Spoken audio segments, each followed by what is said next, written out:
Welcome to Assessments and Qualified Professionals. My name is Lisa Catherwood. I'm the YTP coordinator. And I'm Howard Falk. I'm the Oregon Vocational Rehabilitation Policy and Training Manager. Today we're going to talk about understanding an overview of the different educational assessments that are used that can help you when creating eligibility and plan development.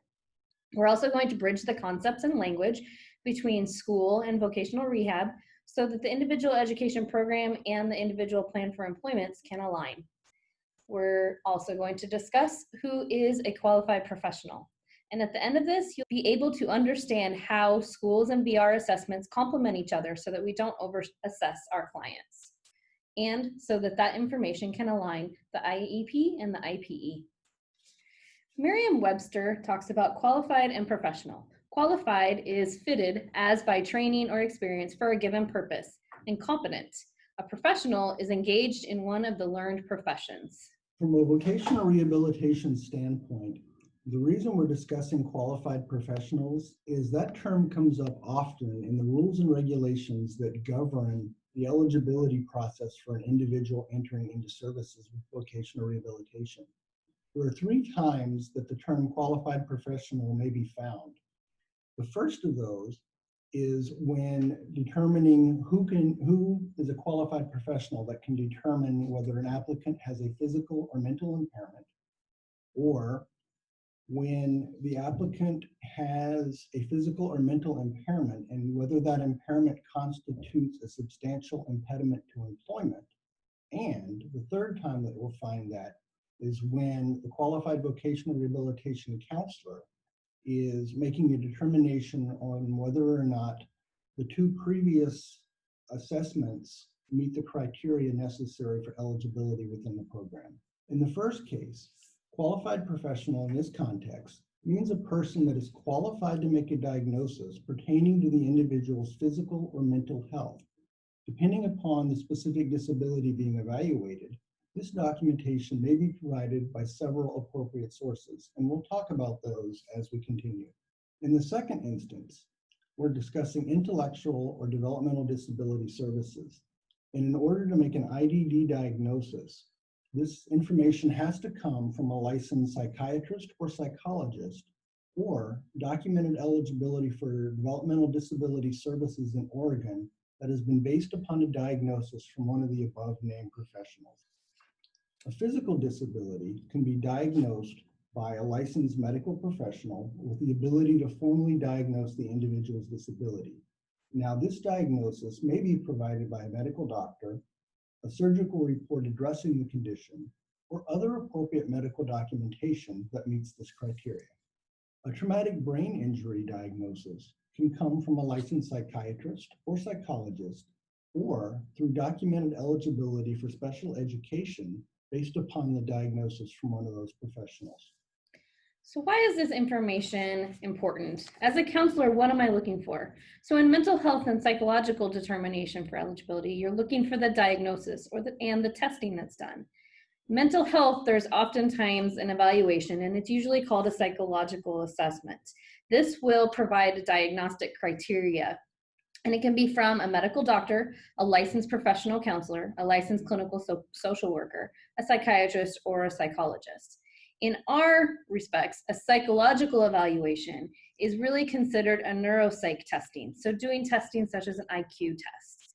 And these will come from a licensed psychologist or a licensed psychiatrist. When we're talking about instances where it says a qualified professional has stated that the applicant's physical or mental impairment constitutes or results in a substantial impediment to employment for the applicant.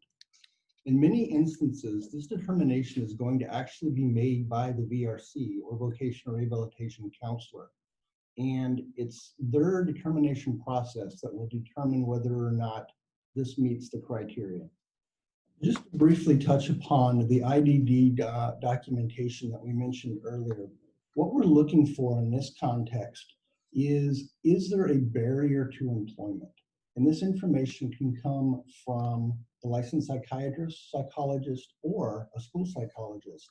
And this information needs to demonstrate how the individual's qualifying disability actually presents that barrier to employment.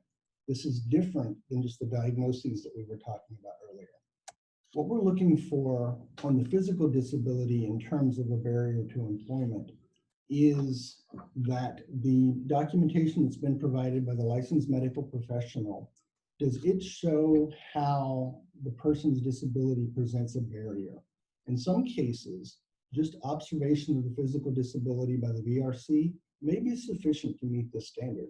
When looking for a barrier through a traumatic brain injury or a TBI diagnosis, some of the things that you can use here is documentation that's provided by the licensed psychiatrist or psychologist, or documentation that you may get through the school system showing eligibility for special education. And again, this is different than a diagnosis. We're actually looking for what is the barrier to employment. And that is one of the key things for eligibility determinations within the VR system. The next category we're going to talk about is learning disabilities. And again, we're looking for evidence that the individual's learning disability may present a barrier to employment. This information may come from a school psychologist or other certified learning specialists, including learning specialists or special education teachers. And these were presented to the VRC primarily in the form of an evaluation. Oregon law says that you must provide sound instruction in the past, and that an individual cannot be diagnosed with a learning disability just based on poor instruction. A learning disability is a severe discrepancy between achievement and intellectual ability in oral expression, listening comprehension, written expression, basic reading skills, reading comprehension, mathematical calculations, or mathematical reasoning. Oftentimes on IEPs that you'll also see specific learning disability. This is when a child responds to a scientific research-based intervention as part of the evaluation procedure. So this is great information to read and gather from your special ed teachers, your transition specialists, and the IEP. I want to also briefly touch upon mental health documentation. And again, this documentation, we're looking for what is the barrier to employment. And information may come to us from medical doctors, licensed professional counselors, licensed clinical social workers, psychiatrists, psychologists, or school psychologists. And we're looking for information that demonstrates how the individual's disability presents this barrier to employment. And additionally, documentation that shows eligibility for special education that has been based upon the impairment can also be used. Psychological information that we may get should demonstrate how the individual's disability in terms of psychological testing presents a barrier to employment. Now, these reports are normally going to be completed by a licensed psychiatrist, psychologist, or school psychologist. Now, as I mentioned earlier, oftentimes the qualified professional that's needed to make the diagnosis or determination may be the VRC themselves. And in this case, qualified professional will be the VRC that's employed as a vocational rehabilitation counselor with the state agency, in this case, Oregon VR. Now, something that VR runs into quite often is, when do we have to do retesting? If you look at the federal rules, it states that the information provided to VR must be recent, but it doesn't determine or doesn't define what recent means. And so a lot of times this is going to come down to the best judgment by the VRC and evaluating the documentation that's being provided. We're going to talk about that here for a little bit in two contexts. One is in context from the information that's being provided to vocational rehabilitation from the other qualified professionals that we talked about.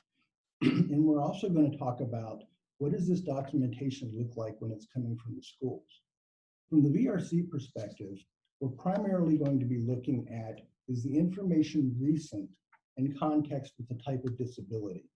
For example, if the client has a disability that is not going to change over time, say they have a physical disability with a loss of limb, that disability is always going to be current, and the documentation provided will attest to the fact that this happens. This could also take place in some instances where we're talking about an intellectual or neurological disability, things like Down syndrome or autism spectrum. That diagnosis is always going to be consistent. What you may have to evaluate is the barrier to employment and the impact that that causes. But the actual diagnosis, once it's diagnosed, that diagnosis is permanent. So in schools, once an individual is on an IEP or a 504 plan, they must consider whether they need additional information to continue or change the eligibility, and that has to happen every 3 years. That doesn't necessarily mean that they're going to do assessments every 3 years. It just means that they have to consider and look at all the information they have to determine if they need to get any more. So during a re-eval, they have to use a variety of assessment tools and strategies to gather relevant functional, developmental, and academic information. They use technically sound instruments to assess this if they need to reassess by an actual formal assessment. And all of these formal assessments at the schools are administered by trained and knowledgeable personnel, also known as qualified personnel. They will directly assist a person in determining their educational needs. So if you're reading the IEP and any assessments that you gather from there, you can gain some information about the barriers to employment based on what the educational needs might be. When they are doing the evaluations, they include evaluations and informations provided by the parent and the child. They also provide information that is current in the classroom or state or local assessments that they've taken, and then also observations from teachers and other special education and related service providers. Once they gather all that information, they determine whether individual is meeting their measurable annual goals that are set. And if they are meeting them, then they rewrite annual goals for the next time. Now we're going to talk about different types of assessments that are in the schools that might be helpful for you to gain or gather while you are doing your eligibilities and plans. So there are formal assessments and informal assessments. So formal assessments are in the student's permanent file. And these things include things like formal interest inventories, aptitude tests, quarterly or semester grades that are through the high school, their current psychological assessment data, indicating their strengths and weaknesses, and then any college entrance scores or anything like that that they might have already taken. And informal is in their working file. So the informal assessments include informal interviews with students completion of interest inventories, questionnaires to establish what their interests and preferences are, any functional vocational evaluations that have happened, interviews with family, and student observations.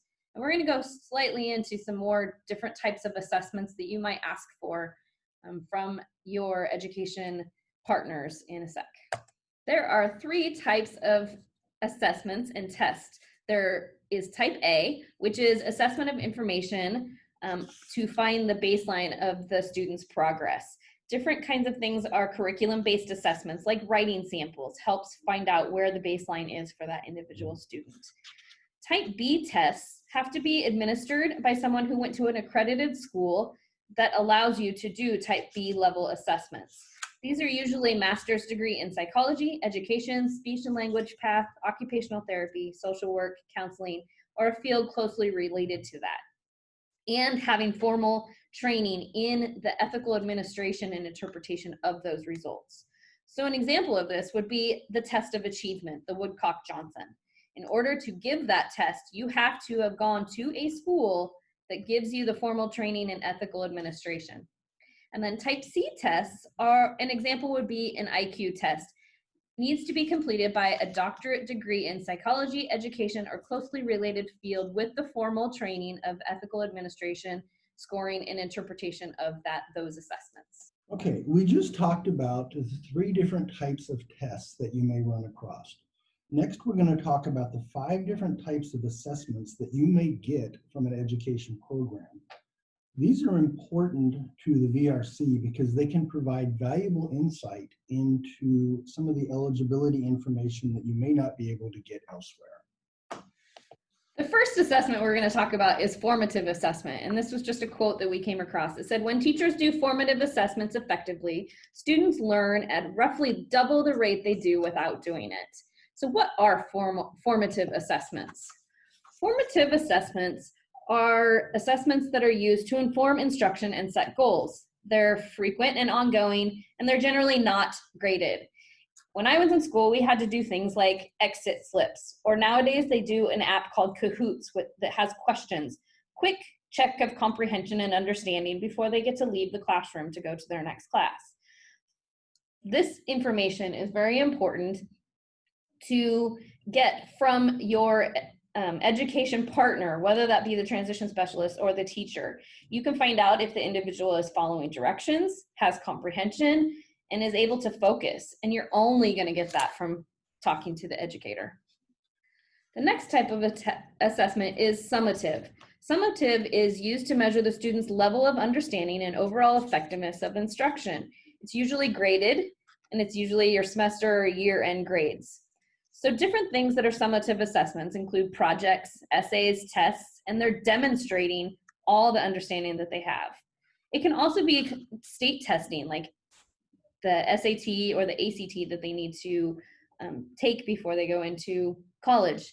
So an example of how a VRC can use this information is that on the ACT, they have a vocational interest aspect that's not part of the test, but an additional part of the test. So you can ask to see this and see what their vocational interests might come out to be.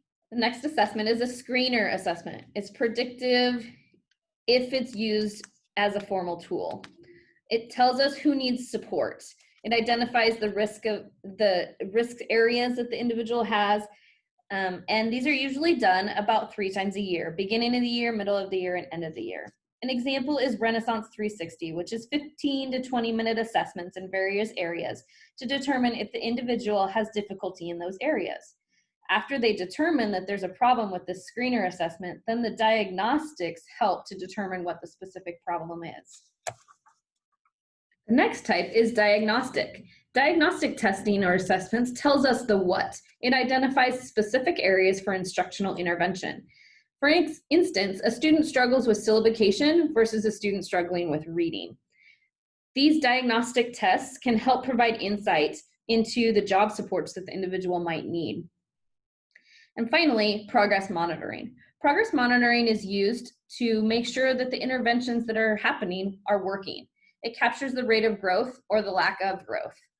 These can be used to get at what the accommodations are that are needed to help the individual so that they can be successful, whether that be in education or in a job. Progress monitoring are quick and simple interventions to improve things, for instance, a multiplication table or behavior plans. So finding out this information from the education partners is a great way to know some of the supports the individual will need in the future. This is a list of assessments used for IEP and 504 eligibility with IDEA. These are assessments used to develop the IEP, and within the IEP, you will find evidence of disability that can be used to help you determine eligibility for vocational rehab. Within the IEP, there are annual goals and accommodations to help the individual be successful. Reviewing these goals and all the information in there is very helpful. It's also a great idea if you can be involved in the IEP meetings for your clients. It is very important to have partnership when we're talking about transition services. Transition services are delivered within a framework of structured planning, meaningful youth and family engagement, and state agency coordination and accountability. So let's weave it all together. Education and VR have different language, but they technically mean the same thing. So accommodations means changes in how the student learns the material. An accommodation can help a kid learn the same material as their peers. This allows them to meet the same expectations. For example, a student with dyslexia can listen to audiobooks. They're learning the exact same information, just done in a slightly different way. A modification is a change in what the student is taught or expected to learn. From a VR perspective, we're going to take the accommodations and the modifications that are provided through the material that you get through your educator, and we can use those to develop functional limitations or accommodations or modifications that the individual needs to be successful in the work environment. Several years ago, educators and vocational rehab got together and created this form. It's the functional limitation statement, educator and vocational rehab, also referred to as the bridge form. Within this, they took the language that we use as vocational rehab, for instance, interpersonal skills, the ability to establish and maintain positive personal, family, and community relationships necessary to work. And underneath, wrote different words and phrases that educators would understand what we mean by interpersonal. It is particularly helpful if schools use this form to determine language for an IEP so that the plans align better, the IEP and the IPE align better. This form helps us speak each other's languages. The next section is on mobility. As VR counselors, we know that the physical, cognitive, and psychological ability to move from place to place inside and outside the home is the definition for mobility. Within here, this is good for educators to have observational assessments that really matter in the classroom and when they're out of the classroom. That could be in the community or any work experiences that they have. The next one is motor skills. So if this form does not occur in any of the information that you have, the VRC can ask the transition specialist to do some observational checklists and submit it so that this information might be helpful when creating the plan or the eligibility. Self-care is the next one. As transition specialists and teachers who see the students on a very regular basis, the transition specialists and the teachers know the students really well. So this is important information to ask the transition specialist about the student to help with your plan and eligibility. The next one is self-direction. This is a great one to use when the student is working in school-based businesses, when they're out doing community volunteer work, or when they're doing work experiences. The next one is communication. Since the transition specialists and educators spend the time with the students, they can spend time with them in school, and this is a good way in the classroom to build relationships and gather this information about whether the individual has a hard time initiating and sustaining a conversation, or if they have a hard time writing things down, and generalizing information that they are gathering, as well as having illegible handwriting. The next one is work tolerance. So this can be done in the classroom with curriculum. It can be done as a TA task. For instance, they might be the person that goes around and collects different things like mail and delivers it to the teachers that are in the school. It can also be done in work-based learning that is in the school, in the work-based experiences, and in the community to determine how long the individual can stay focused and really do the job.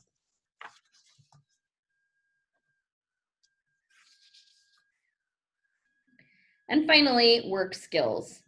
It's pretty self-explanatory. They can learn, you can look at the different things and find out how many times at school that they're tardy, how long it took them to learn a new task that they had to learn in school. So once again, this can be done in classrooms, or this can be done out as an observation when they are doing work experiences. And this just helps us bridge that language between VR and the school. And if you have any questions, please contact the vr.training@dhsoha.state.or.us. Thank you very much. Thank you.